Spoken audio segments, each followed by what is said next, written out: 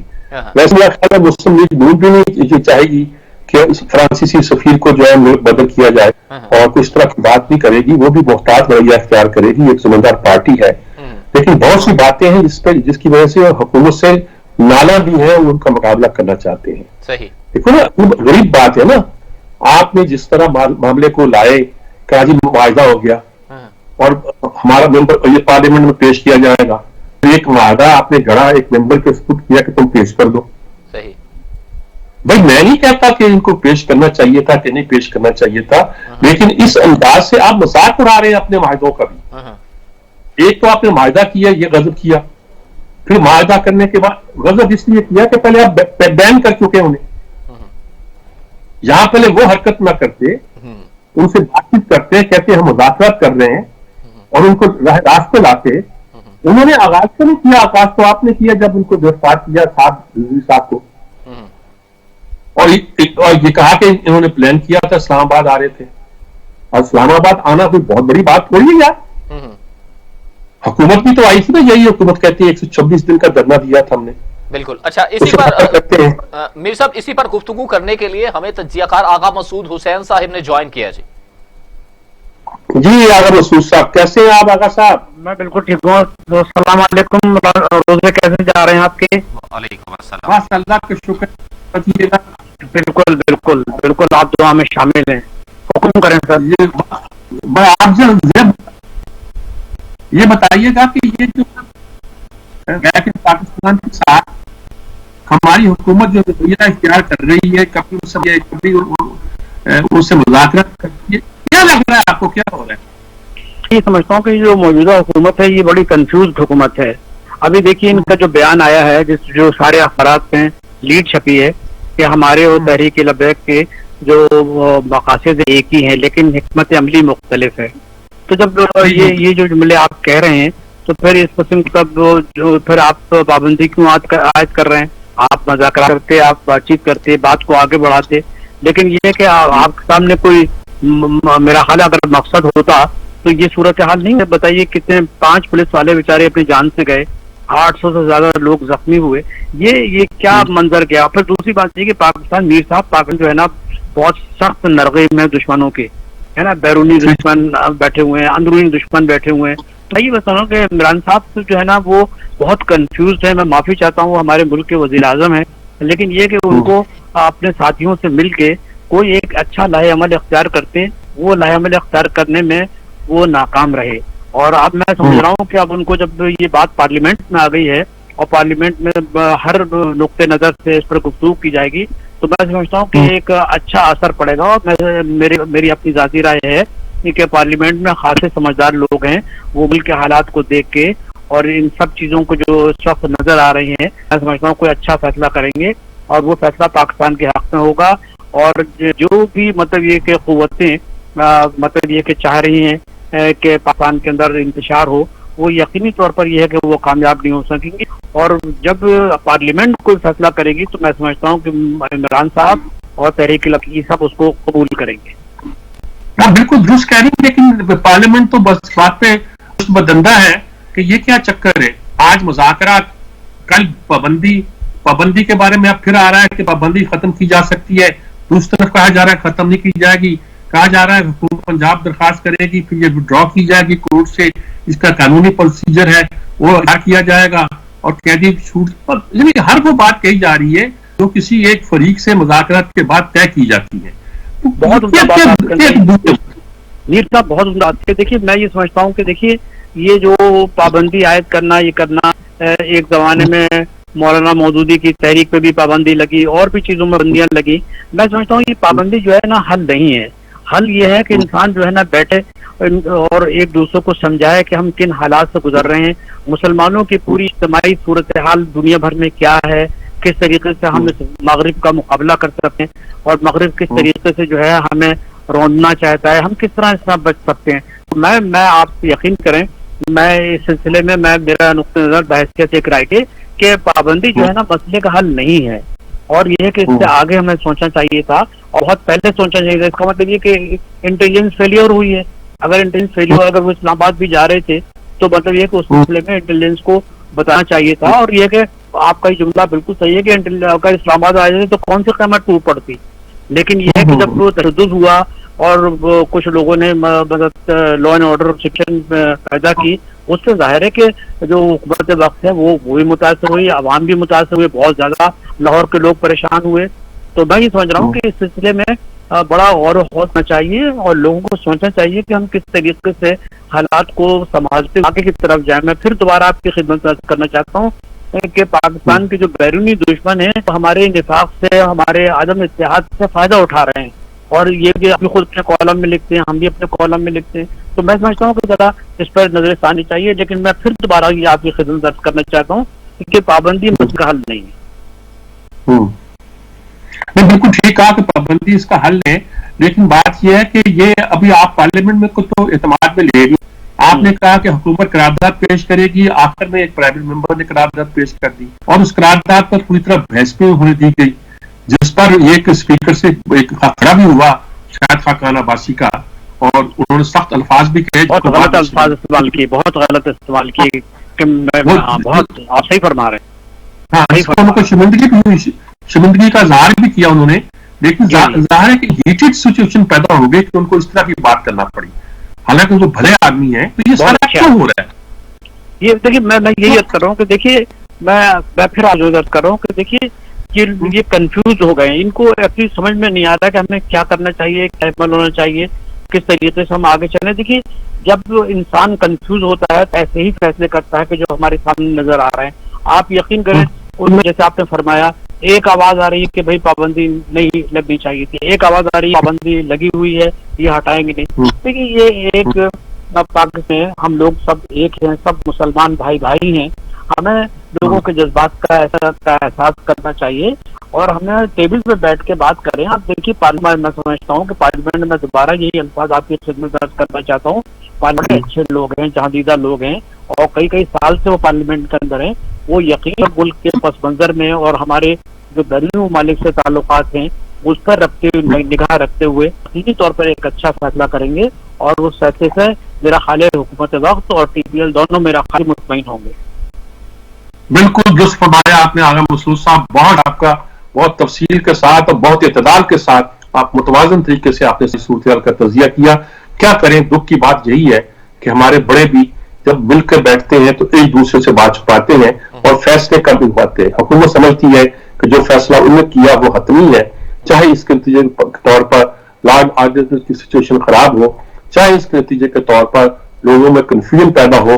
لیکن یہ بات جاننا چاہیے تھی کہ ہم نے طاقت کا استعمال کر کے دکھا دیا کہ ہم یہ بھی کر سکتے ہیں. ہمیں اندازہ ہے حضور والا حکومت کب طاقت سکتی ہے اور کب نہیں کر سکتی. فکرہ دہراتا ہوں, کب طاقت اور کب نہیں کر سکتی, کب طاقت استعمال نہیں کر سکتی. صحیح ہے امیر صاحب, ہمیں بریک کرائیں گے تو گفتگو کو آگے لے کر چلیں گے ایک مختصر سے وقفے کے بعد.